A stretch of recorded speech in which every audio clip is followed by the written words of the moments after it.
할렐루야. 사랑과 은혜가 풍성하신 하나님 감사합니다. 오늘도 우리에게 귀한 하루를 허락하시고 특별히 이 금요일 저녁 주님을 예배하는 이 귀한 시간을 기억하게 하셔서 함께 모이게 하시고 또 주님을 예배하며 찬양하며 나아갈 수 있도록 우리의 마음과 발걸음을 주의 전으로 인도하여 주시니 감사드립니다. 하루의 일정 가운데 비록 피곤함이 있고 또 육신의 연약함이 있을지라도 주님 말씀을 기대하며 은혜 주심을 또 간절히 소망하는 가운데 이 자리에 나왔사오니 하나님 이 자리에 참여한 모든 자들에게 주님 예비하신 은혜와 축복들을 허락하여 주시옵시고 주님 말씀하심으로 인하여 우리가 새 힘을 얻고 우리의 영혼이 정말 새로워지고 또 견고해질 수 있는 그런 시간 될 수 있도록 우리와 함께하여 주시옵소서. 우리의 신앙의 여정들 가운데 주님의 말씀하심이 우리 삶의 기준이 되어지길 원하옵고 또 그 말씀에 순종하며 나아감으로 말미암아 귀한 열매로 하나님께만 영광을 돌리는 그런 성도의 삶이 되어지길 원합니다. 하나님 말씀 충만, 믿음 충만함으로 우리의 삶을 세워 주시옵시고 또한 이 밤에 주님 앞에 간절히 기도하며 나아갈 때에 주님 응답하여 주시옵시고 성령의 기름 부으심 가운데 주님께서 기대하시는 행복하고 또 사명 감당하는 그런 삶을 살아가기에 부족함이 없도록 주님 우리를 축복하시고 인도하여 주시옵소서. 이 시간과 우리 모두를 주님 앞에 온전히 올려드리오며 이 모든 말씀 우리 주 예수 그리스도 이름으로 감사하며 간절히 기도드리옵나이다. 아멘. 할렐루야. 우리 좌우에 계신 분들하고 인사하겠습니다. 너무 잘 오셨습니다. 네, 감사합니다. 우리 아마 그 앞에 뭐가 이렇게 좀 돼 있을 거예요. 우리 이번 주일날 임시 공동의회로 투표하기로 되어 있는데 주일날 뭐 휴가라든지 뭐 이런 것들 때문에 혹시 못 나오시는 분들이 있을 것 같아서 미리 뭐 이게 사전 투표 모습이 좀 예매하긴 한데 미리 하실 분들은 하시면 될 것 같습니다. 자, 오늘 말씀은 우리 로마서 5장서부터의 내용입니다. 자, 로마서 5장 1절 우리 같이 한번 읽어보도록 할게요. 자, 1절 다 같이 시작. 그러므로 우리가 믿음으로 의롭다 하심을 받았으니 우리 주 예수 그리스도로 말미암아 하나님과 화평을 누리자. 자, 로마서가 그렇게 쉬운 책은 아닙니다. 조금 좀 어려운 표현들도 없지 않아 있고요. 사실 오늘 함께 살펴보게 될 5장에 대한 내용은 이렇게 번역되는 과정들을 통하여서 조금 애매모호한, 그래서 좀 더 뭐 두세 차례씩 읽어봐야지 이게 이런 뜻인가라고 싶을 정도로 이게 좀 어려운 책들 가운데 부분들 가운데 하나예요. 자, 일단 이 앞에 있는 내용들을 보면 이제 로마 교회에게 바울 사도가 이제 편지를 쓰는데 유대인이 되었든 헬라인이 되었든 다 죄 아래 있다는 거예요. 다 죄인이라는 거죠. 어찌 보면 로마 교회 안에 유대인으로서의 크리스찬이에요. 유대인으로서의 크리스찬이 나름 뭐 자부심을 넘어서서 어떤 특권 의식을 가지고 있는 그런 상황들이 좀 있었던 것 같습니다. 그래서 이제 어떻게 보면 하나님께서 이제 이스라엘을, 유대인을 이렇게 선택하신 것이 특권이라고 생각하면 안 된다라는 거죠. 특권이 아니라 오히려 사명이라고 생각해야 된다라고 하는 쪽으로 이제 바울 사도가 이제 설명해 갑니다.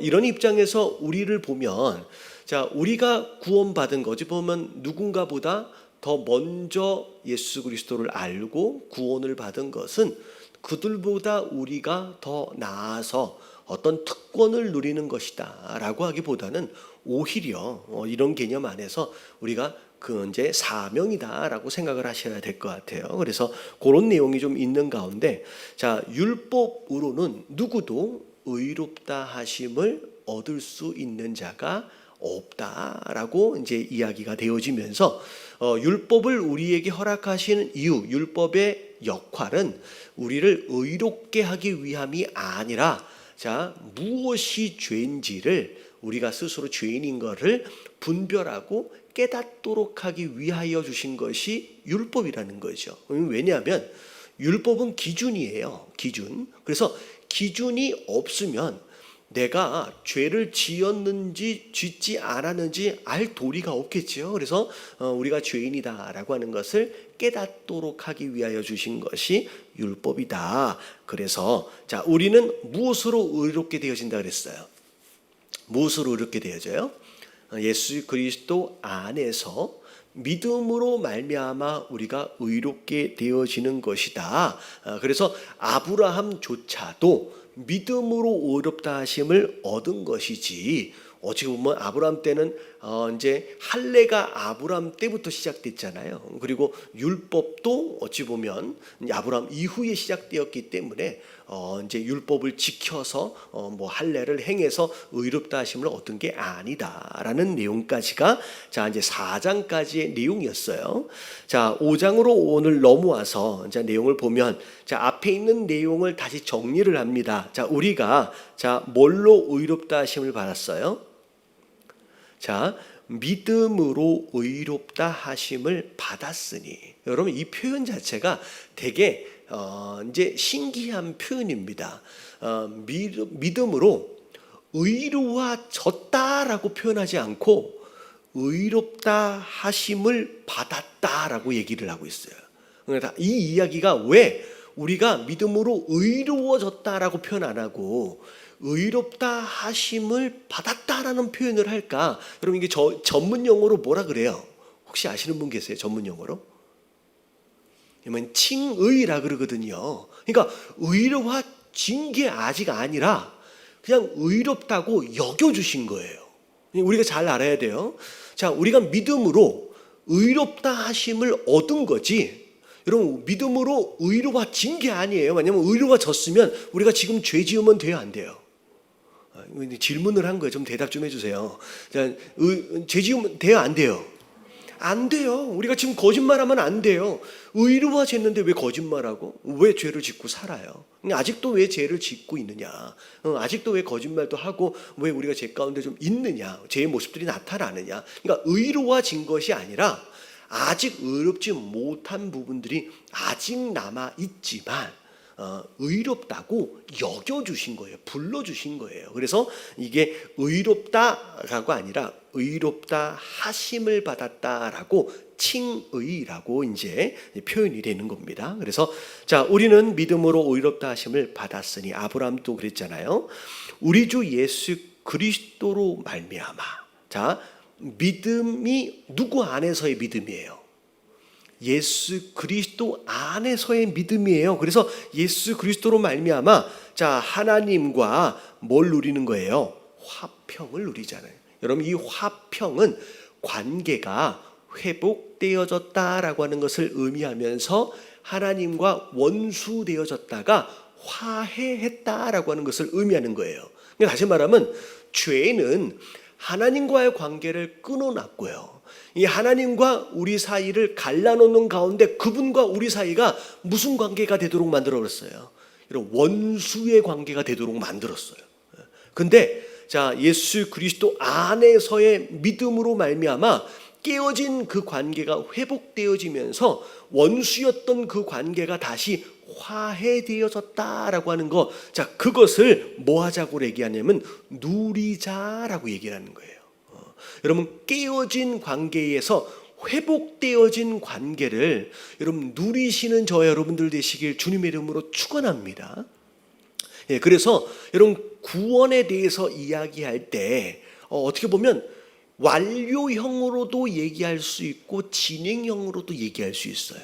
여러분 구원은 우리 안 예수 그리스도 안에서 이미 이루어진 거예요. 완성이 된 겁니다. 모자란 게 아니에요. 근데 그 구원은 계속 진행형이에요. 그래서 다시 말하면 우리가 구원은 완성되어진과 동시에 오늘도 그 구원을 뭐 하고 있는 상황이에요? 여러분 누리고 있는 상황이에요. 그래서 하나님과 화해되어짐을 여러분 하나님과의 회복되어짐을 여러분 매일매일 누리며 사는 것이 여러분 신앙생활인 줄로 믿습니다. 그래서 여러분 이게 완료형으로만 생각하면 나는 믿었으니까 어디 가지? 천국 가지, 죽어서 천국 가지라고 그렇게만 생각할 수 있는데 그런 게 아니라는 거죠. 오늘 하루도 그 구원을, 그 하나님의 나라를 오늘도 누리며 살아가는 것이 우리 신앙생활의 모습이라는 거예요. 어렵진 않죠. 자, 2절 같이 한번 읽어봅니다. 다 같이 시작. 또한 그로 말미암아 우리가 믿음으로 서 있는 이 은혜에 들어감을 얻었으며 하나님의 영광을 바라고 즐거워하느니라. 자, 믿음으로 의롭다 하심을 받은 자들이, 자, 우리가 이제 경험하게 되는 그 내용들이 쭉 나오는 거예요. 첫 번째는 하나님과 화해되어지는 것을 누리고, 그 다음에는 뭐냐면 그것으로 말미암아, 자, 화해되어졌어요. 그것으로 말미암아 우리가 믿음에 서 있는 이 은혜에 들어감을 얻었으며, 다시 말하면 화해되어진 가운데 하나님의 은혜 안으로 들어가는 것을 얻었다라는 거죠. 자, 그런 가운데 그 영광을 바라보고 그 다음에 즐거워하자는 거죠. 그래서 우리의 시선이 하나님의 영광이고, 그리고 우리가 즐거워한다라고 하는 것은 매일매일 순간순간 행복을 경험하는 것이다 라고 하는 것을 이야기하는 겁니다. 그래서 그게 이제 믿음으로 말미암아 우리가 누리게 되는 모든 내용들을 지금 한 구절 안에 전부 다 정리를 한 거죠. 자, 그리고 자, 여기까지만 보면, 자, 이제 성경에는 꼭 반전이 있어요. 이게 반전이 약간 좋은 의미에서의 반전도 있지만 이게 뭐지 하면서 조금 이제 약간 이상한 쪽으로의 반전이 좀 있어요. 그래서 제가 주일날 이렇게 말씀을 드렸잖아요. 그 뭐죠? 수고하고 무거운 짐진 자들아 다 내게로 오라. 내가 쉬게 하리라. 라고 해놓고선 그 밑에 뭐가 나온다 그랬어요? 이 멍에 나온다 그랬잖아요. 이게 반전이에요. 그래서 이게 뭐지? 근데 요 내용도 이게 사실 반전이에요. 자, 여기서 뭐 영광을 바라보고 즐거워하고 은혜 안에서 그 뭐 화평을 누리고 여기까지는 되게 좋아요. 근데 3절을 보면 좀 황당한 표현이 나옵니다. 자, 같이 한번 읽어볼게요. 시작. 다만 이뿐 아니라 우리가 환난 중에도 즐거워하나니 이는 환난은 인내를, 그럼 4절까지 시작. 인내는 연단은 소망을 이루는 줄 알미로다. 네. 그럼 믿고 나서 마냥 좋을 줄 알았죠. 그렇죠. 그럼 예수 믿으면 복 받습니다라고 전도할 때 주로 잘 이야기를 합니다. 그래서 뭐 모든 문제가 다 해결되어질 것처럼, 그리고 만사 형통할 것처럼, 이게 이제 어떻게 보면 그런 부분도 없지 않아 있지만, 이제 그게 마치 복음의 전부인 양 우리가 좀 오해하는 경우들이 많이 있죠. 근데 자, 영광을 바라고 막 즐거워하고 그래서 막 그 자리가 천국이 되어지고 너무 좋을 것 같은데 3절서부터는 반전이에요. 자, 다만 이뿐이 아니래요. 자, 우리 가운데 뭐가 있대요? 우리가 예수 그리스도를 믿기 때문에 그것으로 인하여 우리가 맞닥뜨리게 될 여러분 환난이 있다라는 거예요. 여러분 이 코로나 어쩌고저쩌고 얘기를 하는데 여러분 이거 시작에 불과합니다. 누군가 그런 얘기를 하더라고요. 대놓고 교회 가지 말라라고 이제 직장에서 이야기하고, 심지어 교회를 가면 승진도 안 되고 뭐도 안 되고 뭐 이런 이야기들이 공공연하게, 마치 교회를 가면 코로나에 걸리는 것처럼 이제 공공연하게 얘기를 하는 역차별적인 상황들이 벌어진대요. 여러분 이건 시작에 불과해요.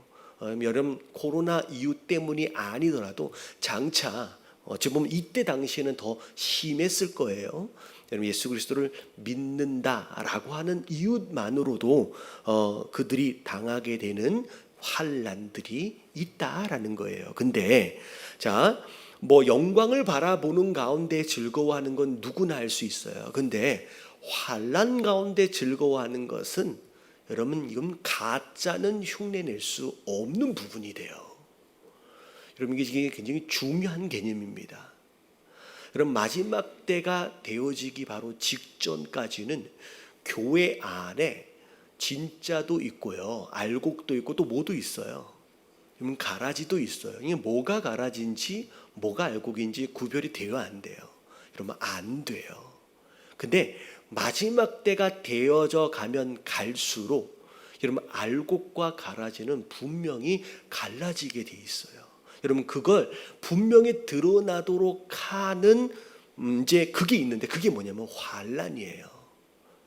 여러분 환난이 없었을 때는 어떻게 보면 예수 믿으면 그냥 다 복 받는 것처럼 알고 있었을 때 그게 신앙생활의 전부라고 생각했을 때는 여러분 교회 안에 믿음 있는 자, 알곡과 여러분 가라지도 같이 있을 수 있었어요. 왜냐하면 세상의 다른 종교와 뭐 별반 다를 게 없으니까.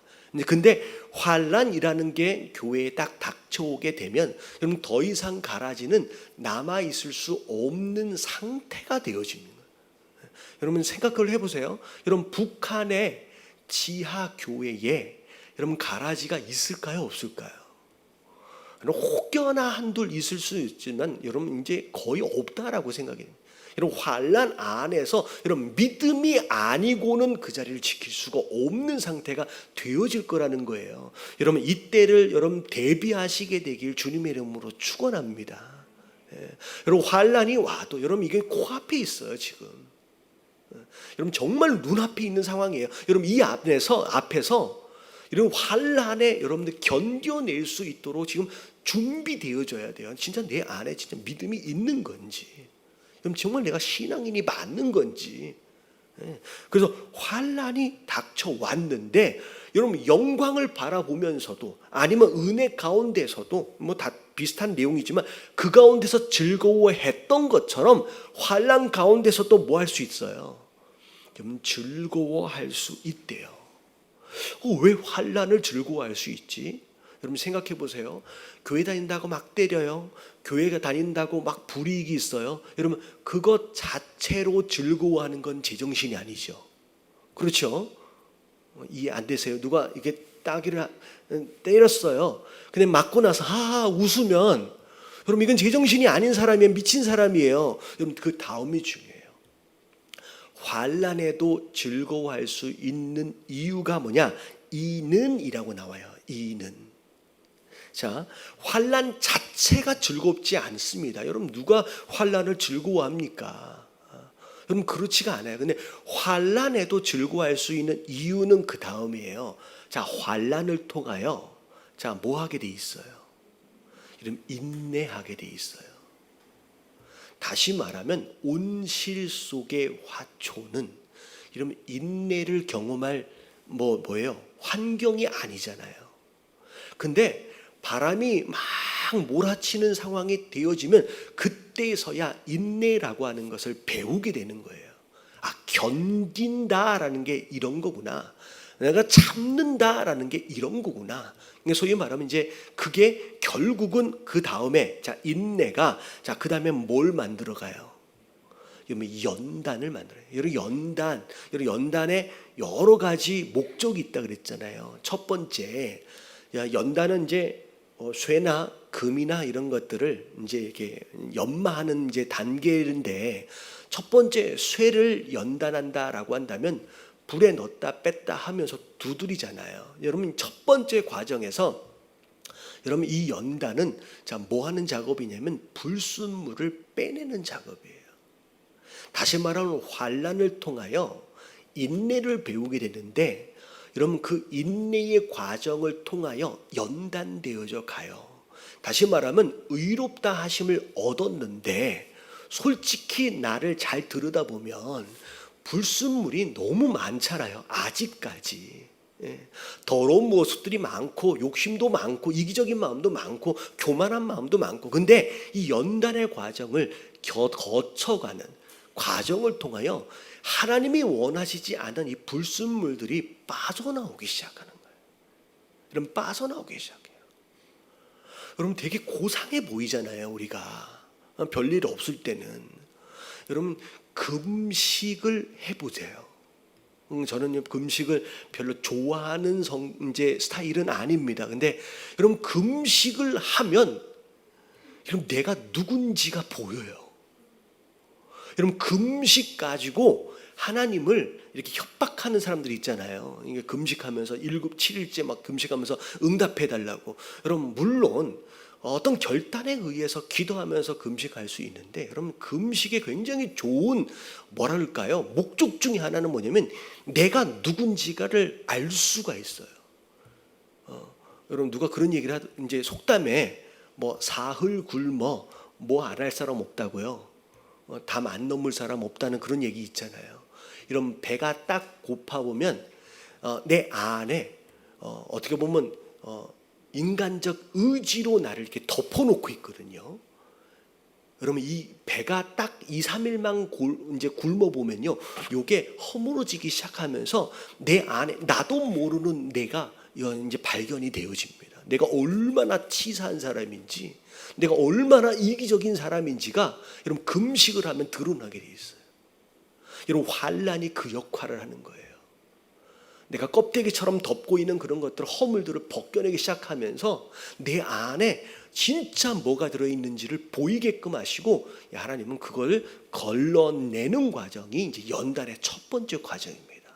그리고 나서 연단은 자 불에 들어갔다 나왔다 하면서의 과정을 통하여 내가 단단해지기 시작해요. 전에는 요만한 말 한마디에 상처받아서 그것 때문에 며칠 밤을 못 잤는데, 이제는 두들겨 맞아도 이제 버틸 수 있는 단단한 사람이 되는 거예요. 여러분 연단의 두 번째 단계입니다. 그리고 세 번째가 뭐냐면, 여러분 연단의 과정을 통하여 쓸만한 도구로 모양이 바뀌기 시작해요.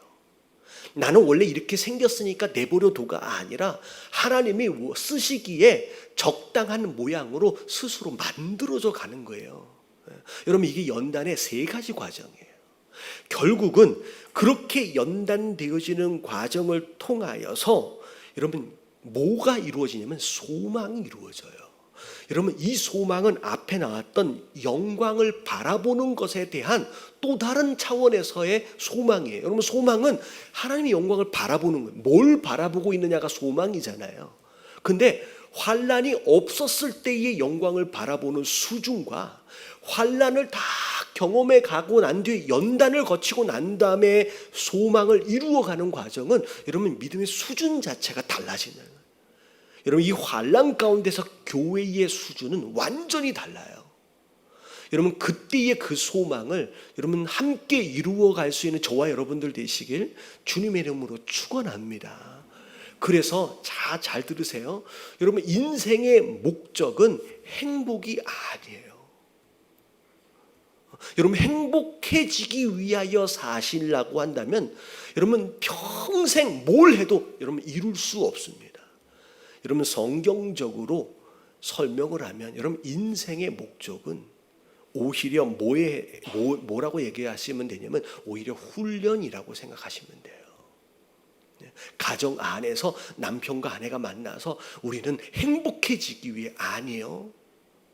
여러분 진짜 천국을 위해서, 그때의 그 삶을 위해서 여러분 남편과 아내가 서로 훈련하는 거예요.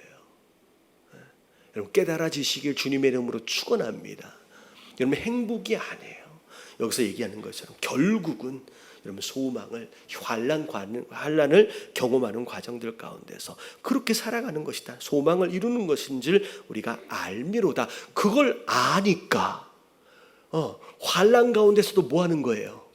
즐거워할 수 있는 것이다 라고 이야기를 하는 거죠. 자 5절 읽어볼게요. 시작. 부끄럽게 하지 아니함은 우리에게 주신 성령으로 말미암아 하나님의 사랑이 우리 마음에 부은 바 되매니. 예, 소망 막 바라보고 있는 것이 막 이루어지고 있는데 사람들이 생각할 때는 그런 거예요. 너는 이렇게 뭘 하려고 믿느냐? 그러니까 우리가 우리의 믿음을 비웃을 수 있다는 거예요. 교회 다닌다면서, 너 믿는다면서. 근데 우리는 그게 하나도 부끄럽지가 않다는 거예요. 그러니까 환란을 통하여 인내와 연단을 경험한 소망을 가진 자는 가진 소망에 대하여 부끄러워하지 않아요. 어떻게 보면 이제 종종 그럴 때가 있어요. 이게 식당에 혼자 가서 먹을 때 있잖아요. 혼자 먹을 때. 그러면 혼자 먹을 때 기도할 때 잠깐 무슨 생각 들어요? 사람들이 이게 볼 것을 이제 생각을 한번 하잖아요. 여러분 내가 기도하는 것이 사람들 앞에서 내가 기도하는 것이 여러분 부끄러움으로 여겨지는지 아니면 자부심으로 여겨지는지, 여러분 이것을 생각을 해보면 우리의 모습을 조금 점검할 수 있지 않을까 생각이 들어집니다. 여러분 우리의 기도의 모습은 여러분 부끄러워할 모습이 아니에요. 여러분 자랑할 모습인 줄로 믿습니다. 여러분 이게 환난을 통하여 결국의 소망을 이루어가는 사람들이 가지는 마음 자세예요. 근데 자, 부끄러워하지 아니하면 우리에게 주신 성령으로 말미암아 하나님의 사랑이 우리의 마음에 부어졌대요. 다시 말하면 우리의 소망은 무엇으로 나온 거냐면 하나님의 사랑으로 충만한 가운데 나오는 소망이기 때문에 여러분 이게 부끄럽지 않아요. 여러분 이게 뭐라고 생각하시면 되냐면, 여러분 길거리에서 연인들이 막 애정 표현하잖아요. 이렇게 막 이제 손 만지고 막 이렇게 하고 막 볼에다 뽀뽀하고 이러면, 그러면 지나가는 사람들은 에이, 이렇게 길거리에서 왜 이렇게 창피하게 저러고 있을까라고 생각할 수 있을 것 같지만 정작 당사자들은 부끄러워해요, 아니에요? 안 해봐서 잘 모르세요? 여러분 그들은 전혀 부끄러움이 없어요. 오히려 막 자랑스러워해요. 우리가 연인이라고. 이게 뭘로 충만하기 때문이에요? 여러분 사랑으로 막 충만하기 때문에 그들의 애정 표현 자체가 전혀 부끄럽게 여겨지지가 않는다는 거예요. 다시 말하면 하나님과 우리 사이에 있어질 수 있는 그분과의 애정 표현이 기도잖아요. 여러분 그게 남들 앞에서 한다고 부끄러워지면 안 된다는 거예요. 왜냐하면 우리 안에 사랑으로, 그분에 대한 사랑으로 충만하다면 여러분 오히려 자랑스러운 것이 돼요. 여러분 자랑스러워 하시게 되길 주님의 이름으로 축원합니다. 그런 거라는 거예요. 자 6절 나같이 시작. 우리가 아직 연약할 때에 기약대로 그리스도께서 경건하지 않은 자를 위하여 죽으셨도다. 자, 지금 이 말씀들이 쭉 이어져 가는데 이 말씀이 끝나면 그 말씀 마지막 부분에 대한 어떤 단어를 꼬리를 물고 다음 이제 주제가 전개가 되고, 그 마지막에 또 다른 꼬리를 물고 전개되고, 이런 식으로 좀 진행이 되는 거예요. 자, 분명히 이제 사랑으로 충만하다 이렇게 말씀을 드렸잖아요. 그러면서 6절서부터는 그 하나님의 사랑이 뭔지를 또 설명해 가는 거예요. 자, 우리가 아직 연약할 때, 자, 기약대로, 그러니까 기약은 정해진 시간 안에 약속하신 거예요. 그래서 자, 그리스도께서 경건하지 않는 자를 위하여 죽으셨대요. 자, 우리가 깨끗한 상태가 아니었어요. 우리가 힘이 있는 상태가 아니었어요. 아직 연약하고 아직 더러운 상태의 우리를 위하여 죽으셨대요. 그분이 약속하셨던 것처럼. 자, 근데 그것이 얼마나 귀한, 그게 왜 사랑인지를 이야기하고 있어요. 자, 의인을 위하여 죽는 자가 쉽지 않고, 자, 자기의 생명을 내줘야 돼요. 근데 누군가 의인이 있다라고 해도 이 사람은 정말 의인이야, 정말 이 사람은 괜찮은 사람이야, 그렇다라고 할지라도 여러분 자기 생명을 내주는 건 쉽지가 않아요. 왜냐면 그 사람은 그 사람이고 나는 나죠. 내 생명보다 그 사람의 의로움이 더 중요하지 않습니다. 그래서 아무리 누군가가 의롭다고 해도 내 생명 내어주는 건 쉽지 않아요. 그리고 그 사람이 자, 의인보다 선인이 조금 높은 단계인 것 같아요. 선인을 위하여 용감하게 죽는 자가 혹 있을 수는 있대요.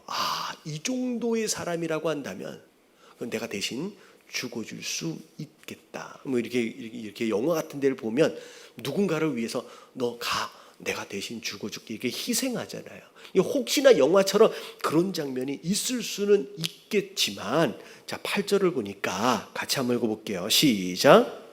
우리가 아직 죄인 되었을 때에 그리스도께서 우리를 위하여 죽으심으로 하나님께서 우리에 대한 자기의 사랑을 확증하셨느니라. 그런데 의인도 아닌, 그리고 선인도 아닌, 그야말로 죄악투성이인 죄인을 위해서 대신 죽어준다라고 하는 것은 뭘로밖에 표현이 안 되냐면 사랑으로밖에 설명이 안 된다는 거예요.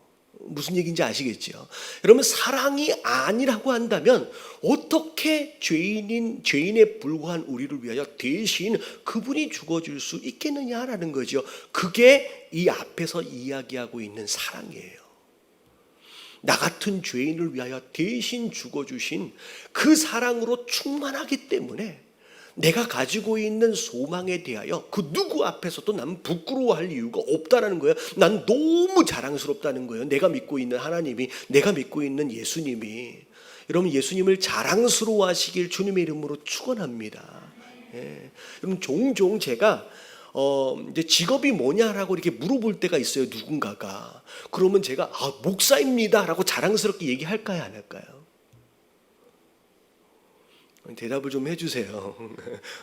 여러분, 누구 물어봐요. 혹시 직업이 뭐세요? 라고 물어보면 제가 목사예요 하면서 이렇게 얘기할까요? 그럼 너무 좋겠지만 솔직히 제가 그렇게 얘기를 못 하더라고요. 왜냐하면 목사인 것 자체가 부끄러워서가 아니라 요즘 목사의 상황 자체가 이렇게 대놓고 목사입니다 라고 이야기하기가 좀 이상한 시대가 됐어요. 왜냐면 목사들이 좀 잘해야 되는데, 뭐 그렇다고 뭐 제가 잘하고 있어서 이런 얘기를 하는 건 아닙니다. 제가 이렇게 얘기하면 안 되는데, 여러분, 그렇게 어떻게 보면 그러니까 목사라는 요것 자체가 민망한 게 아니라 지금 우리의 목사 되어진 분들, 저를 비롯해서 너무 안타까운 상황에 이게 자랑스러워하게끔 그렇게 떳떳하게 얘기하지 못해서 하나님께 너무 죄송하긴 하지만, 여러분, 성도 되어진 자들로서 내가 누구냐라고 하는 걸 자랑스러워하진 못할지라도 여러분, 그분의 사랑에 대해서 우리가 자랑할 수 있어야 돼요. 할렐루야. 지금 그 얘기예요. 여러분, 사랑이 아니고서는 그분이 지금 왜 우리를 위해 죽었는지에 대해서 설명할 길이 없다라고 이야기하는 거죠. 자, 9절 다 같이 시작. 그러면 이제 우리가 그의 피로 말미암아 의롭다 하심을 받았으니 더욱 그로 말미암아 진노하심에서 구원을 받을 것이다. 자, 그래서 사랑까지를 쭉 설명한 다음에 그래서 저 앞으로 이제 다시 넘어가는 거예요. 다시 요약 정리를 하는 겁니다. 그러면 자, 우리가 그의 피로 말미암아 의롭다 하심을 받았다라고 어떻게 보면 예수님에 대하여 다시 이제 다시 한번 그분의 희생으로 인하여 우리가 의롭다 하심을 얻었다라고 어떻게 보면 그 믿음이라고 하는 부분에 대해서 예수님의 희생을 강조하면서 이렇게 다시 한번 표현을 한 겁니다. 자, 그리고 의롭다 하심을 얻었다, 받았다라고 하는 것은 곧 뭘 의미하느냐? 자, 죄에 대하여 하나님은 진노하시는 분이에요. 심판하시는 분이에요. 자, 그것으로부터의 구원까지를 의미한다라는 거죠. 자, 그리고 나서 10절. 자, 다 같이 한번 읽어봅니다. 시작. 곧 우리가 원수 되었을 때에 그의 아들의 죽으심으로 말미암아 하나님과 화목하게 되었은즉 화목하게 된 자로서는 더욱 그의 살아나심으로 말미암아 구원을 받을 것이니라. 네, 아직 죄인 되었을 때라고 하는 표현을 우리가 하나님과 원수 되었을 때로 다시 또 표현을 한 거예요. 그러니까 우리가 죄인이었을 때는 하나님과 원수의 관계였어요. 그래서 하나님의 진노 아래 있을 수밖에 없었던 거죠. 근데 원수 되었을 때 그의 아들의 죽으심으로 말미암아 우리가 하나님하고 화해하게 되었은즉, 특별히 화목하게 된 자로서는 더욱 그의 살아나심, 그러니까 예수님의 죽으심과 부활하심을 함께 이야기해 주는 거예요. 그래서 우리가 구원을 받은 것이다 라고, 예수님의 죽으심으로 인하여, 예수님의 부활하심으로 인하여 우리 삶 가운데 어떤 회복과 변화들이 일어났는지를 다시 요약하는 내용입니다. 자, 심지어 11절 다 같이 시작. 그뿐 아니라 이제 우리로 화목하게 하신 우리 주 예수 그리스도로 말미암아 하나님 안에서 또한 즐거워하느니라. 네, 그래서 앞에 다시 또 넘어간 거예요. 아까 지금 뭐라 그랬어요? 하나님 영광을 바라보면서 뭐 한다 그랬어요? 즐거워하자. 환난 가운데서도 즐거워하자라고 이야기를 한 거죠. 어찌 보면 아직은 아니에요. 이 편지를 받게 되어질 로마 교회의 아직 상황은 환난 가운데 아직은 있지 않습니다. 이제 근데 곧 그 환난이 닥쳐올 상황이 되어져요. 그럴 때 결국은 그런 가운데서도 즐거워할 수 있다라고 이제 정리를 한 겁니다. 여러분 좀 이해되어지시죠? 여러분 이거 솔직히 혼자 한 번 읽어서는 이게 뭐지라고 아리송할 수 있습니다. 여러분 이 다음 말씀은 더 어려워요. 사실은 저도 거의 10번 가까이 읽은 것 같아요. 이게 도대체 무슨 얘기인지. 뒤에 보면 설명도 제대로 안 돼 있어요. 그냥 정리만 돼 있고. 여러분 다음 이제 12절서부터의 내용을 여러분 잘 보시면 좋을 것 같아요. 자, 12절. 자, 잠깐만요. 12절. 자, 13절까지 다 같이 한번 읽어볼게요. 시작. 그러므로 한 사람으로 말미암아 죄가 세상에 들어오고 죄로 말미암아 사망이 들어왔나니 이와 같이 모든 사람이 죄를 지었으므로 사망이 모든 사람에게 이르러느니라. 죄가 율법 있기도 전에 세상에 있었으나 율법이 없었을 때에는 죄를 죄로 여기지 아니하였느니라.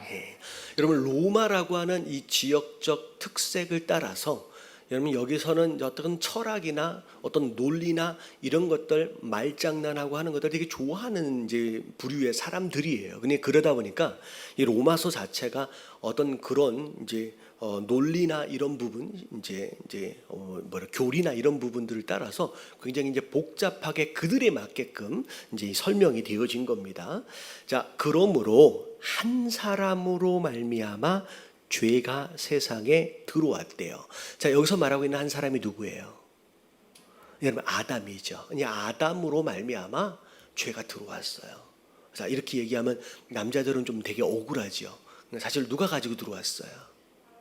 여러분 하와가 가지고 들어왔어요.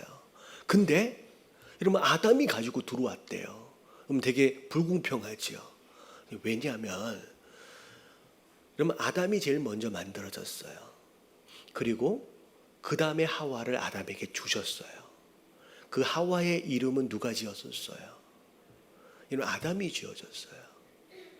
어떻게 보면 하와는 아담의 영향 안에 있는 거예요. 그런 가운데 아담이 대표성을 가지고 있습니다. 그래서 하와가 잘못하면 누가 잘못한 게 돼요? 아담이 잘못한 게 돼버리는 거예요. 그래서 아담 이게 어떻게 보면 가정 안에서 영적 이제 뭐라 그래요?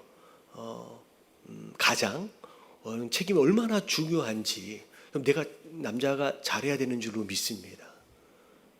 남자 하나, 둘, 셋, 넷. 이게 회개해야 돼. 이게 어떻게 금요일날 남자가 이거밖에 없으면 남자가 잘하시길 주님의 이름으로 축원합니다. 이게 여자 소리가 더 큰데. 이게 어떻게 억울하지만 아담이 한 게 되는 거예요. 아담이 책임을 지는 거예요. 근데 아담은 그렇지 않았죠. 당신이 내게 준 저 여자가 나로 하여금 땀 먹게끔 했습니다 라고 했지만 아니라는 거예요. 네가 한 거라는 거예요. 네 책임 아래 있다는. 자, 죄가 세상에 들어왔어요. 자, 그래서 그 죄로 말미암아, 자, 죄의 싹은 뭐예요? 사망이에요. 사망이 함께 들어왔어요. 여러분 이 사망의 원래 원어적인 의미는 분리가 된다는 뜻이에요.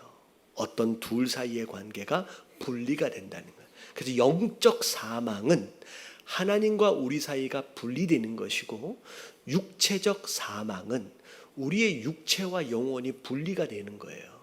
그래서 영적 사망, 육체적 사망 둘 다를 다 얘기하는 거예요. 죄로 인하여 우리가 하나님과 분리되고 나중에는 우리 육체와 우리 영혼이 함께 분리가 되어지는 육체적 죽음까지를 함께 이제 심판을 받게 되는 거죠. 근데 자, 이와 같이 모든 사람이 죄를 지었으므로, 자, 아담이 죄를 지은 것처럼 사실은 모든 사람이 죄를 지은 거예요.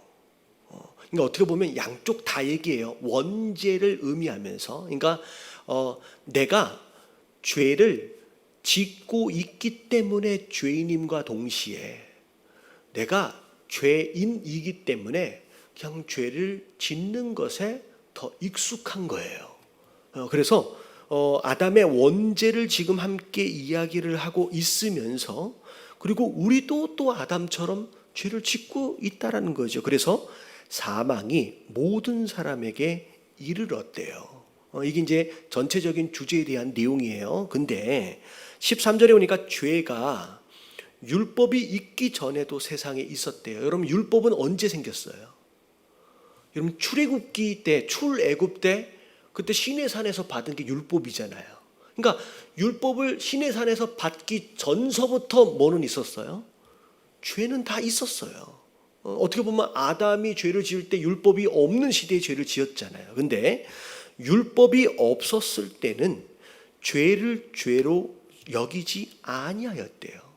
이 얘기는 뭐냐면 사사기나 이런 내용들을 보면 율법이 있기 전에서의 사람들의 모습을 보면 뭐예요?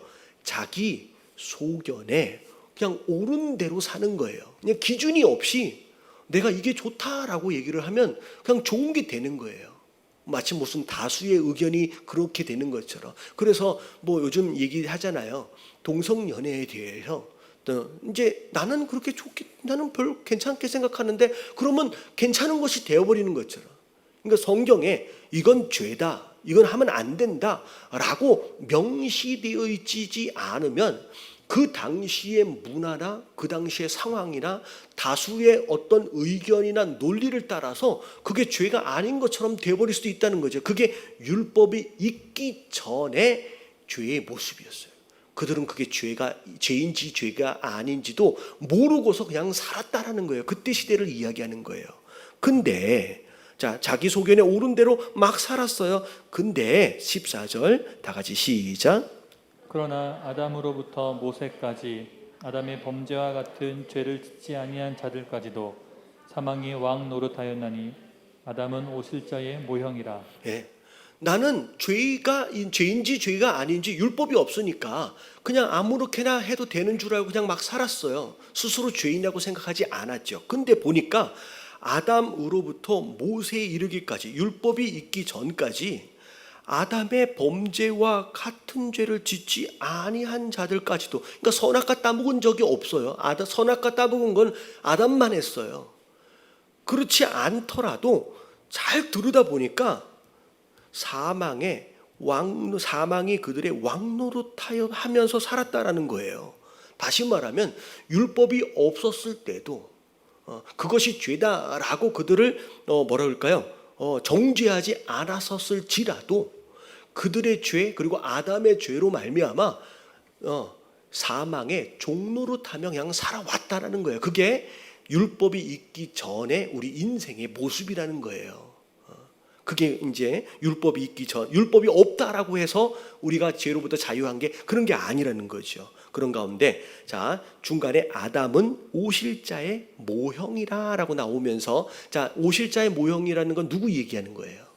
그럼 예수님을 이야기하는 거죠. 예수님에 대한 내용이 이제 결국은 첫째 아담, 둘째 아담 이렇게도 좀 설명이 되어집니다. 그래서 이 아담은 이 아담의 죄로 인한 영향력 이것과 비교되어지면서 예수님의 구원에 대한 영향력에 대해서 이제 함께 이제 설명이 이제 되어질 것을 이제 중간에 이야기를 하는 거예요. 15절 같이 한번 읽어볼게요. 시작. 그러나 이 은사는 그 범죄와 같지 아니하니 곧 한 사람의 범죄를 인하여 많은 사람이 죽었은즉 더욱 하나님의 은혜와 또한 한 사람 예수 그리스도의 은혜로 말미암은 선물은 많은 사람에게 넘쳤느니라. 분명히 한국말인데 읽었는데 무슨 내용인지 하나도 모르겠죠.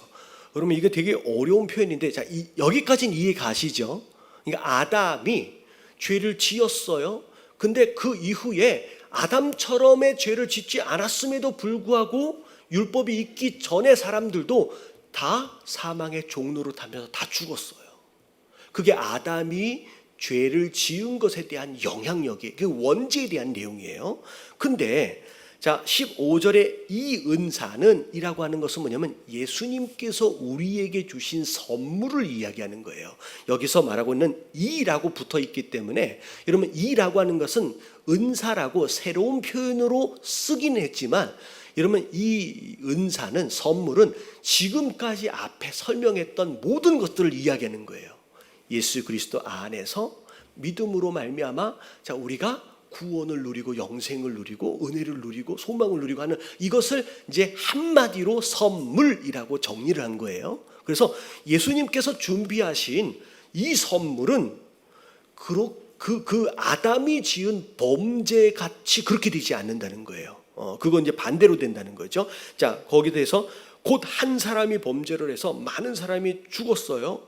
더욱 이제 죽었은즉 더욱 하나님의 은혜와 또한 한 사람 예수 그리스도의 은혜로 말미암아 이 은혜로 말미암은 선물은 많은 사람에게 넘쳤느니라. 이건 뭐냐면, 자, 아담의 번제는 그 이후에 모든 사람들에게 죽음이라고 하는 영향력을 미쳤어요. 근데 예수님이 준비한 선물은, 아담은 그렇게 악영향을 미쳤지만 예수님이 준비한 선물은 그 이후에 모든 사람들에게, 많은 사람들에게 뭘 주냐면 하나님의 은혜로 충만하게 그걸 나눠준다는 거죠. 좀 이해가 되세요? 뭐 된 걸로 알고 일단 더 넘어가도 계속 이제 이 내용이 반복이 돼요. 자, 또 이 선물은 범죄한 한 사람으로 말미암는 것 같지 아니하고 심판은 한 사람으로 말미암아 정죄에 이르렀으나, 자, 하나님의 심판은 아담 한 사람 때문에 지금까지 많은 사람들에게 영향을 주고 있잖아요. 근데 하나님께서 준비하신 예수님의 선물 은사는 많은 범죄로 말미암아 의롭다 하심을 이제 이름이니라. 자, 이건 되게 어려워요. 자, 한 사람의 범죄가 많은 사람들에게 심판을 받게끔 했어요. 근데 예수님께서 주신 선물은 많은 범죄가 있음에도 불구하고 우리에게 뭘 미치게끔 해요? 우리로 하여금 의롭게 여겨질 수 있도록의 능력을 우리에게 준다라는 거죠. 무슨 얘기인지 아시겠어요? 그러니까 첫 번째 아담은 하나 죄를 지었어요. 근데 많은 사람이 다 심판을 받게끔 만들어 버렸잖아요. 근데 예수님께서 준비한 선물은 많은 범죄가 있음에도 불구하고 우리를 어떻게 의롭게 세우신다는 거죠. 그러니까 이제 아담의 영향력과 예수님의 영향력, 예수님이 선물을 주시는 그 영향력을 완전히 다르다는 거죠. 그러면서 17절 같이 한번 읽어볼게요. 시작. 한 사람의 범죄로 말미암아 사망이 그 한 사람을 통하여 왕노릇하였은즉 더욱 은혜와 의의 선물을 넘치게 받은 자들은 한 분 예수 그리스도를 통하여 생명 안에서 왕노릇하리로다. 예, 뭐 계속 비슷한 내용입니다. 아담의 죄로 말미암아 사망에 다스림을 받을 수밖에 없었는데 예수님께서 우리를 위하여 준비하신 그 선물은 어떻게 보면 우리를 생명 안에서 왕노릇하게끔, 생명 안에서 왕노릇하게끔 하셨다라는 거죠. 그래서 우리는 예수 그리스도의 선물을 받은 자로서 더 이상 사망의 통치를 받는 자들이 아니라, 자, 뭐의 통치를 받는 자예요? 은혜와 의의 통치함을 받는 자가 되었다라는 거죠. 자, 그래서 18절에 그런즉 한 범죄로 많은 사람이 정죄에 이른 것 같이, 아담이 그렇게 한 거예요. 한 의로운 행위, 예수님의 모습입니다. 예수님이 순종하셨어요. 그 의로운 행위로 말미암아 많은 사람이 의롭다 하심을 받아 생명에 이르렀느니라. 자, 여러분 이 18절이 이 앞에 있는 내용을 이제 요약한 거라고 생각하시면 돼요. 이게 앞에는 이렇게 저렇게 막 말을 바꿔가면서 복잡하게 설명을 해놨다가 결국은 바울 사도가 이렇게 이야기하고 싶은 게 바로 이건 거예요. 아담 한 사람 때문에, 그 사람의 범죄로 인하여 많은 사람들이 정죄를 받았어요. 심판을 받게 됐어요. 죽음의 다스림을 받게 됐어요. 근데 예수님의 순종으로 말미암아 오히려 많은 사람, 심지어 죄가 너무 많음에도 불구하고 그래도 의롭다 하심을 얻을 수 있게끔, 생명에 이를 수 있게끔 하셨다라는 거예요. 여러분 이게 예수님께서 우리에게 주신 선물의 내용이에요. 자, 19절 다 같이 한번 읽어볼게요. 시작. 한 사람이 순종하지 아니함으로 많은 사람이 죄인 된 것 같이 한 사람이 순종하심으로 많은 사람이 의인 되었니. 예. 근데 더 이제 분명히 설명이 됐죠. 자, 그렇게 되면서 자, 20절 말씀도 조금 어려워요. 자, 율법이 20절 읽어볼게요. 시작. 율법이 들어온 것은 범죄를 더하게 하려 함이라. 그러나 죄가 더한 곳에 은혜가 더욱 넘쳤나니. 여러분 이 20절 말씀이 굉장히 어렵습니다. 그러면 나중에 이제 바울사가 다시 또 설명을 하기는 하지만 여러분 율법이 들어온 것은 범죄를 더하게 하려 함이라. 여러분 이게 말이 돼요, 안 돼요? 여러분 무슨 말인지 잘 모르겠잖아요. 여러분 이게 요 앞에 13절에 대한 내용이에요. 여러분 율법이 없었을 때는 저질러 놨음에도 불구하고 죄인지 죄가 아닌지 알았어요, 몰랐어요? 몰랐어요. 그냥 다 괜찮은 사람인 줄 알았어요. 이 정도만 살아라고 생각했어요. 평균 이상의 사람인 것처럼. 근데 율법이 딱 들어오고 나니까 내가 얼마나 더러운 사람인지, 내가 얼마나 죄인인지를 깨닫는 거예요. 마치 이런 거 있잖아요. 깜깜한 곳에서 내가 얼마나 더러운지를 모르잖아요. 심지어 먼지가 잔뜩 끼어 있는 거울 앞에서 내가 얼마나 더러운지를 잘 몰라요. 근데 마치 빛이 딱 비춰진 것처럼, 그리고 그 거울이 깨끗하게 닦여진 것처럼 율법은 그 역할을 하는 거라 그랬어요. 네가 얼마나 더러운지를 보여주는 게 율법의 역할이라고 앞에 나와 있잖아요. 그러니까 율법이 우리 삶에 딱 들어옴으로 말미암아 내가 더 죄인이다라고 하는 걸 깨닫게 되는 거예요. 그러니까 바울 사도의 초기 사역 때 쓴 서신과 말기 사역 때 쓰여진 서신의 내용을 보면 바울의 겸손함의 수준이 달라져요. 왜냐하면 물론 바울은 처음부터 겸손하려고 애를 썼지만 초기 때는 본인이 사도 되어짐에 대하여 막 주장하려고 나름 애를 씁니다. 근데 맨 마지막에 어떻게 보면 고령이 되어지는 가운데의 서신서의 내용을 보면 어떤 내용이 나오냐면 내가 죄인 중에 뭐라 그래요? 괴수라고요. 그러면 바울이 하나님과 더 친밀해지고 하나님과 더 가까워지면 가까워질수록 자기가 얼마나 더러운 자인지가 더 보이기 시작하는 거예요. 그러니까 율법이 들어온 것은 죄를 더하게 한다, 죄를 많이 짓게끔 만든다, 그런 의미가 아니라 율법이 내 안에 들어오면서 내가 얼마나 더 죄인인지 더 알면 알수록 내가 더 더러운 존재임을 깨닫게 된다는 거예요. 잘 아셔야 돼요. 내가 깨닫는 것만큼 거기까지가 내가 이제 굉장히 중요합니다. 이게 제가 뭘로 설명을 드렸었냐면 여러분 물두멍 얘기한 적 있어요.